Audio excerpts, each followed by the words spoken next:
এই জন্য তুমি তো পারতা বাবা, বিনা কারণে, কোনো কারণ ছাড়া নিজেরে নিজে নষ্ট করে দিতেছ, নিজেরে নিজে ধ্বংস করে দিচ্ছ। এত নারী কি তোমার দরকার আসলে? যত নারী দেখো, এক পুরুষের চাহিদা পূরণের জন্য এত মহিলা দরকার, তো কিটা করবে এতটি মহিলা দিয়ে? হ্যাঁ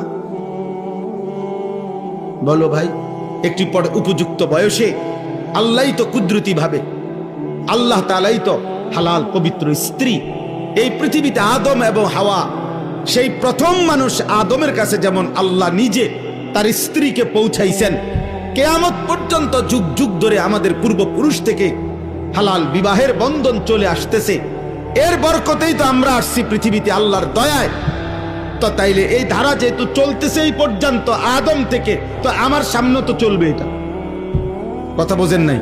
তো এটার জন্য আমি নিজে নিজে কুত্তার মতো হওয়ার কি দরকার? দরকারটা কি আমার? যেটা আসবেই আমার জীবনে, ওইটারে আমার চরিত্রহীন আমি নষ্ট হয়ে যাওয়ার কি ফায়দা?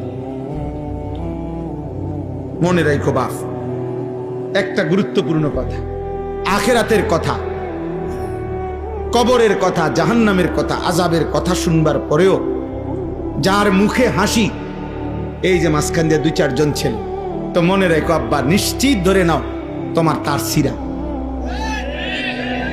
তোমার ব্রেনের সমস্যা, তুমি প্রতিবন্ধী, তুমি অবশ্যই খুব দ্রুততম সময়ে ভালো মানসিক ডাক্তার, পাগলের ডাক্তার দেখানো উচিত। এবং তোমার কাছে যদি পরিচিত ডাক্তারের নাম্বার না থাকে, আমার কাছে আছে, ভালো পাগলারি ডাক্তার, ভালো পাগলের ডাক্তার আছে।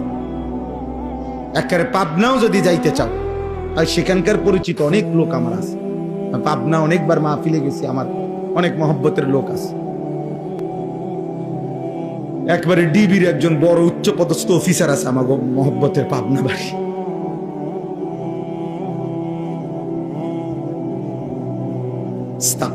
আহা, এক ছেলে আরেক ছেলের ধাক্কা দেয়, হাসে, মানে বুঝে আর বুঝায়, কিরে তোরই তো কয়, হেতে কয় তুই তো এই হওয়া দে রে, আমি যেমন অসৎ তুই কিতা,